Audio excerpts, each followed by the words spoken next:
शिक्षाष्टक में पहला श्लोक चेतो दर्पण मार्जनम भाव महादावाग्नि निवापनम श्रेयः कैरव चंद्रिका वितरणम विद्यावती जीवनम आनंदम बुद्धि वर्धनम प्रतिपदम पूर्णामृतास्वादनम सर्वात्म स्नपनम परम विजयते श्री कृष्ण संकीर्तन। इस संकीर्तन हम जो कर रहे हैं चित्त शुद्ध हुआ कि नहीं? मुझे गुरु जी समझेंगे, हम कैसे समझेंगे? कैसे समझेंगे? अरे हम तो ये समझेंगे ना कि जगत के प्रति, विषयों के प्रति, अर्थ के प्रति, प्रतिष्ठा के प्रति हमारा चित्त जा रहा है कि नहीं, ये तो समझ लेंगे ना। भोगों के प्रति जा रहा है कि नहीं, भोगों को विष समझ रहे हैं ना कुछ अपने लिए अनुकूल समझ रहे हैं। भोग है विष ना। जैसे हरिदास ठाकुर जी थे, हरिनाम निर्जन में कर परम सुंदरी ज्योति वहां आई। कहे प्रभु जी आपको रसोई नहीं बनाना पड़ेगा, आपको पानी नहीं भरना पड़ेगा, आपकी तुलसी की सेवा मैं कर दूंगी, आप दिन भर हरिनाम करिए, सब प्रकार की सेवाएं हम कर, थक जाएंगे तो पैर भी दबा दूंगे, सब काम कर। अच्छा हरिदास ठाकुर जी ग्रहण कर लेते, लिए। इसलिए ऐसे ही प्रकार के जितने विषय के भोग हैं वो एक एक काम नहीं समझो, चाहे स्त्री हो चाहे पुरुष हो। केवल पुरुष के लिए ही नहीं कह रहा, सबके लिए। उसको यदि हम लोग विष समझें तो भाई ये भजन के लिए अनुकूल होगा, और नहीं अनुकूल समझ लिया इन्हीं चीजों को, सुंदर सुंदर चीजों को, अच्छी भोगों को, सुंदर पलंग को, तो क्या होगा? ये प्रतिकूल है। प्रतिकूल को ही अनुकूल समझना ये चित्त अशुद्धि है। चेतो दर्पण मार्जनम ये नहीं हुआ है? उसमें चित्त अपना प्रतिबिंबित जो अपना स्वरूप है उसमें नहीं होगा। दर्पण को निर्मल होना चाहिए, उस पर धूल इत्यादि नहीं होनी चाहिए, शुद्ध होना चाहिए, जिसमें अपना स्वरूप प्रतिबिंबित, अपना स्वरूप और पर स्वरूप, माया का स्वरूप, सभी जो जो स्वरूप है उस दर्पण में एकदम प्रतिबिंबित, जिसमें हम देख सकें, अपनी भूल दोष त्रुटि सब देख पड़े। जिसको अपना दोष नहीं दिखता, दूसरों का ही दोष दिखता है केवल, वो तो परमबद्ध है, वो दुर्भागा है। दूसरों का गुण ही जिनको गुण दिखता है वो ठीक। इसलिए हमारे चित्त के ऊपर में जो मैला पड़ा है, ये मैला है सबसे पहला देह में आत्मबुद्धि। देह में आत्मबुद्धि होना ही चित्त पर ये सब मैला पड़ा। हम यह शरीर नहीं है, हम क्या है? नित्य कृष्ण का दास। किंतु मैला पड़ जाने से अभी यही शरीर दिखाई पड़ रहा है। ये चित्त का सबसे बड़ा भारी मैला। इसलिए इस शरीर को ही सुखी करने की चेष्टा का होना ये भी मैला है। बहुत से अनर्थ है, सर्वभ्रम, असत तृष्णा, हृदय दौर्बल्य, अपराध। और इसके अतिरिक्त माधुर्य का दमनी में वर्णन किए गए उत्साहमयी घन तरला, दृढ़ विकल्पा, विषय संग्रह, तरंग रंगिनी, नियमक क्षमा, और इसके बाद में सुकृति उत्थ अपराध, दुष्कृति उत्थ अपराध, भक्ति उत्थ अपराध, ये सब दूर हो जाएंगे, तब उसमें हम अपना प्रतिबिंब देखेंगे। किंतु देखो अभी स्वरूप में नहीं देख रहे हैं, प्रतिबिंब में देख रहे हैं, दर्पण में देख रहे हैं। अभी स्वरूप को अभी ठीक से नहीं देख रहे हैं, अभी वो दर्पण है, माया है अभी। किंतु विषय छाड़िया कबे शुद्ध वैमाओम मौन कबे हामी हेर, अभी उस मन से देख रहे हैं। किंतु चित्त है उस समय, चित्त जब टूट जाएगा, हट जाएगा, शुद्ध एकदम आत्मा हो जाएगी, उसके द्वारा जो अपना स्वरूप देखेंगे, अपने आप फील करेंगे, अनुभव करेंगे, वो शुद्ध चीज है। किंतु अभी तक अभी कभी आएगा? अभी तो पहले चेतो दर्पण मार्जनम भव महादावाग्नि निर्वापनम श्रेय कैरव चंद्रिका वितरणम विद्या जीवनम आनंदाम बुद्धि वर्धनम तब ये दशा आएगी जिसको कह रहे स्वरूप की का अनुभूति। इसलिए पहले इन सब अवस्थाओं को पार कर करके जब नाम करेंगे तब वो हमारा नाम, ऐसा एक कृष्ण नाम ही हमको भव सागर से तरने के लिए। बच्चे तो दर्पण मार्जनम, ये अभी चित्त दर्पण मार्जन हुआ, अर्थात संसार की कोई भी आसक्ति अनर्थ और अपराध नहीं रह जाएगा, तब उस दर्पण में, चित्त रूपी दर्पण में प्रभु का दास्य प्रतिबिंबित होगा। ये पहली ही चीज इतनी कठिन है। भव महादावाग्नि, जब चित्त दर्पण मार्जित होगा, जब चित्त शुद्ध देखेंगे और स्वरूप को दे मैं कृष्ण दास हूं, और जब कहीं भी आसक्ति नहीं रह जाएगी, अनर्थ नहीं रह जाएगा। अनर्थ की आग लग रही है, अभी अनर्थ की आग लग रही। मैं ये शरीर हूं, शरीर के कष्ट को, दुख को हम अपना दुख मानते, संसार के संबंधियों को हम अपना संबंधी मानते हैं, संसारिक लाभों को लाभ और हानि को हानि समझते। यही संसार में दवालन में जल रहा है, इसीलिए जन्म मरण हो रहा है। बार बार जन्म लेते हैं, मरण करते हैं। जब ये चीज साफ हो जाएगी मैल, तब क्या होगा? चेतो दर्पण मार्जन के बाद भव महादावाग्नि, भव महादावाग्नि जो है वो निर्वापित हो जाएगी। अब हम साधन के क्रम में आ जाए। अब पहला जब दुख क्लेश अग्नि जो भक्ति है यहाँ पर, अब ये पहला उसका पत्ता अभी निकला। कैसे निकलेगा? उत्तमा भक्ति का जब हम कौन सा उत्तमा भक्ति? अन्नाभिलाषिता वाली भक्ति का जब हम साधन ठीक ठीक करने की चेष्टा करेंगे, उस समय में पहला पत्ता निकलेगा क्लेश अग्नि। जितने प्रकार के क्लेश हैं सब दूर हो जाए, एक बार में दूर नहीं होंगे, धीरे धीरे धीरे धीरे। श्रद्धा होने पर अभी पूरी फौज है अनर्थों की, निष्ठा होने में अधिकांश सब ये दुख दूर है। निष्ठा से जहां रुचि की तरफ गई, आसक्ति जब हुई तो प्राय की माने सब प्राय अनर्थ अब दूर हो गए हैं। स्थूल अनर्थ नहीं है, किंतु अभी उनका मूल है। जैसे हम यहाँ पर अभी मुंडन करा लिया, सफा चट हो गए ना, यहाँ वहां सबका केस चला गया, किंतु एक भी केस गया कहाँ है? वो मूल में है ना, जड़ में। अब वो जहां 2 दिन हुआ निकल जाते, 8-10 दिन में फिर भर जाएंगे। बांस या दुर्वा घास, धूप की घास ऊपर से छीन दो, मालूम है जब मैदान में कोई घास नहीं, एकदम भंडा है। अब जहां 2 दिन के बाद, आज ये वृष्टि पड़ी है, कल जाना परसों मैदान में, देखना से सब हरी हरी घासों से एकदम भर गया।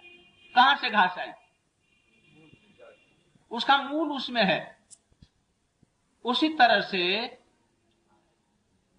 ये आसक्ति में, ये रूट में रह जाती है, ऊपर से दिखाई नहीं पड़ती कि उपयुक्त क्षेत्र मिल गया, पानी और भूमि मिल गई, तो फिर वो पनप जाएंगी अनर्थ।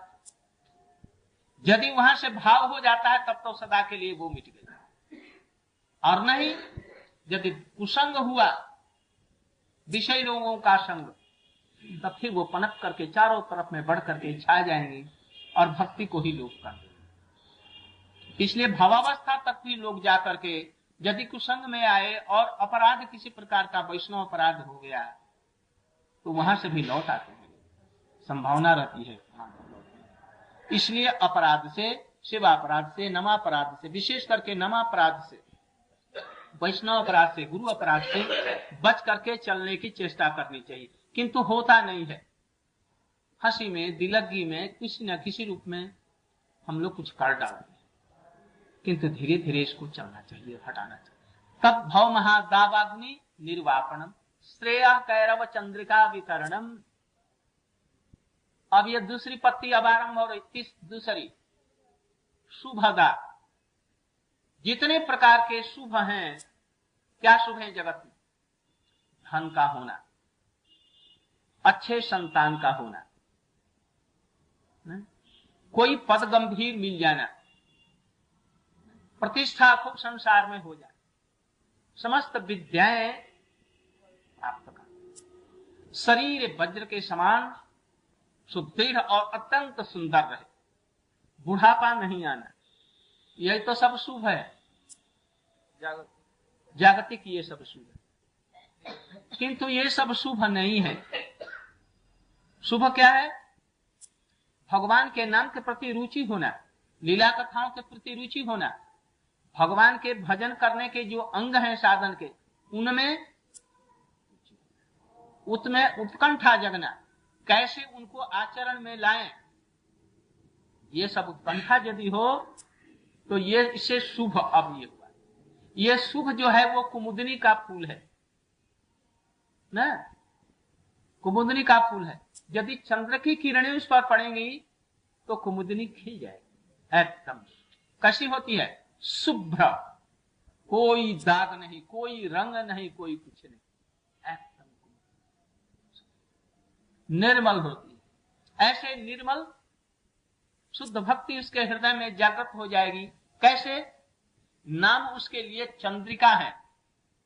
नाम तो वो है चंद्र, और चंद्र की किरणें जैसे फूल पर पड़ती है और उससे फूल खिल जाता है, ऐसे नाम रूपी चंद्र, उससे किरण क्या हुई?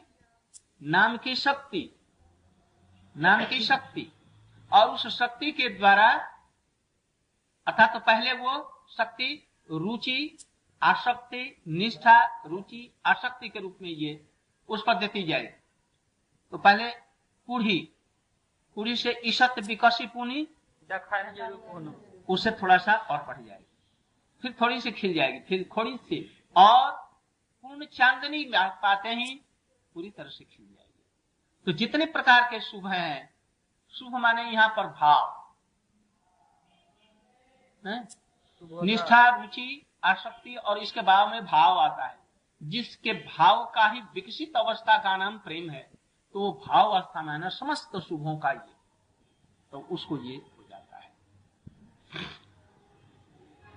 उसके लिए नाम कैसा है? चंद्रिका को वितरण करने वाला ये नाम है, उसका प्रभाव।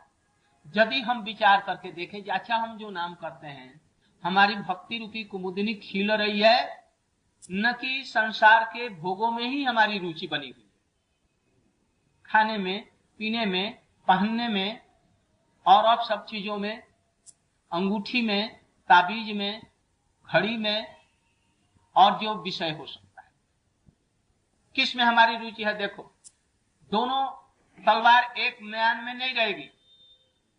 रजनी और रोबी, रजनी और रजनी, रोबी, सूर्य और रात एक म्यान में नहीं रह सकते।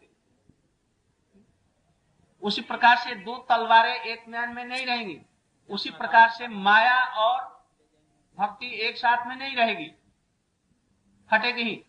इसलिए अब हमको देखना है जे कैसे हमारा ये सब भाव हट रहा है कि हम कहाँ हैं।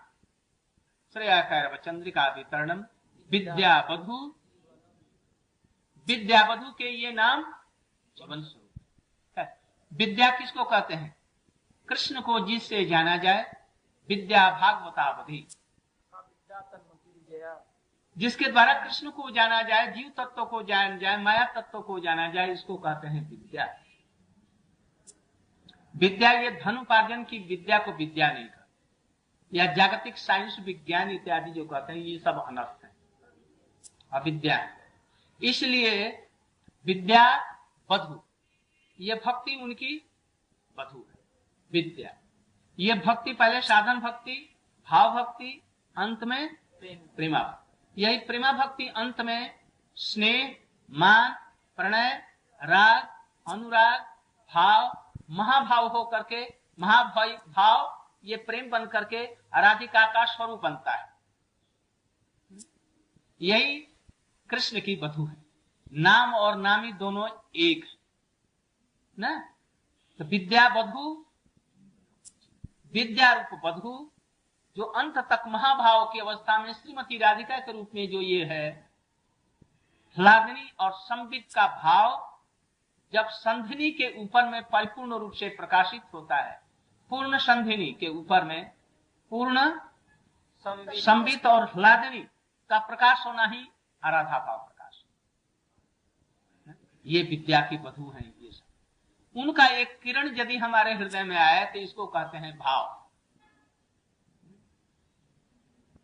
तो विद्या बधू जीवनम, ये कौन है? नाम है विद्या बधू जीवन। इसके बाद में आनंदाम्बुधि वर्धनम प्रतिपदम। यदि ऐसा नाम होगा ना, भावपूर्वक दिया हुआ जाया हुआ नाम, अनर्थग्रस्त दिया हुआ नाम नहीं, इन 3-4 अवस्थाओं के बाद में दिया हुआ नाम। अब ये हुआ प्रति क्षण में पद पद पर प्रेमामृता, आनंदाम्बुधि वर्धन, आनंद की अम्बुधि को बढ़ाता है। कृष्ण नाम ले रहे हैं ना?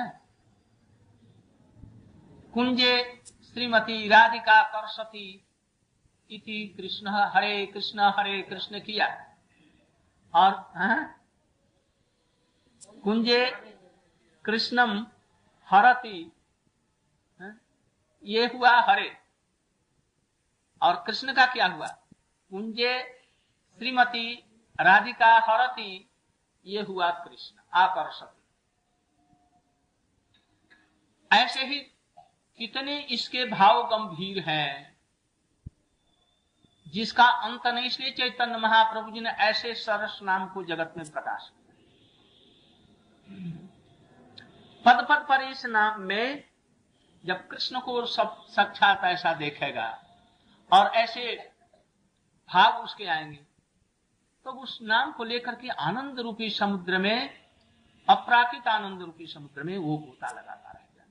उसको जगत से बातचीत करने की, किसी को पानी पिलाने की, किसी को कुछ करने की जागतिक उसको अब अवकाश नहीं रह जाए। हमारे लोकनाथ दास गोस्वामी नरोत्तम ठाकुर को इसी स्थिति में लाने के लिए ही उन्होंने कहा, अच्छा तो जाओ घर में पानी पिला दो। साधारणों के समझ में ये बातें। आनंदाम्बुधि वर्धनम प्रतिपदम पूर्णामृता स्वादम। तो फिर पूर्ण अमृत का, पूर्ण अमृत क्या है? प्रेम रूपी अमृत। इसका सब समय आस्वादन करेगा, लीलाओं से एकदम इसको जोड़ देगा, और सब समय जैसे सनातन गोस्वामी किसी भी श्लोक को ले रहे हैं, बृहद भगवतामृत में देखते हो, एक महात्मन शब्द का दिया, और महात्मन शब्द में क्या क्या नहीं भर दिया है? कलानिधि और कलावती, इन दोनों शब्दों में कैसा भाव भरा। कृष्ण कलानिधि है और राधिका जी कलावती है। ऐसा अर्थ हमने तो कभी, अभी हम लोगों का जीवन ही किया, वे भक्ति जीवन, किंतु हम लोगों ने कभी अनुभव नहीं किया। किंतु सनातन गोस्वामी जी की कृपा से ये सब एक एक शब्द को कितना सुंदर लेकर के आस्वादन।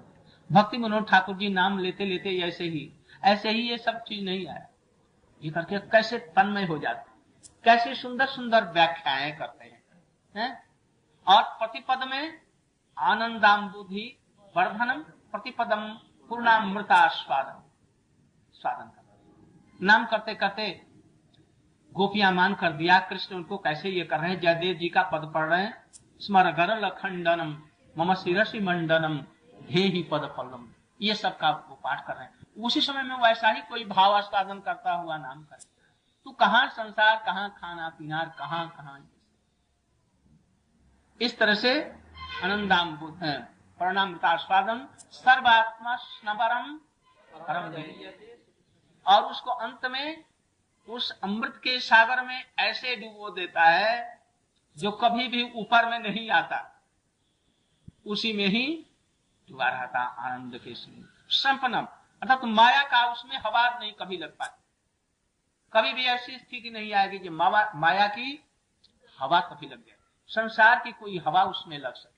सब समय उसी में रह करके, अर्थात यहाँ पर स्वरूप सिद्ध होकर के उसमें प्रवेश कर जाए। ये है, ऐसा ही ये हरिनाम जो है प्रभुपाद जी का विजय थे श्री कृष्ण संकीर्तन।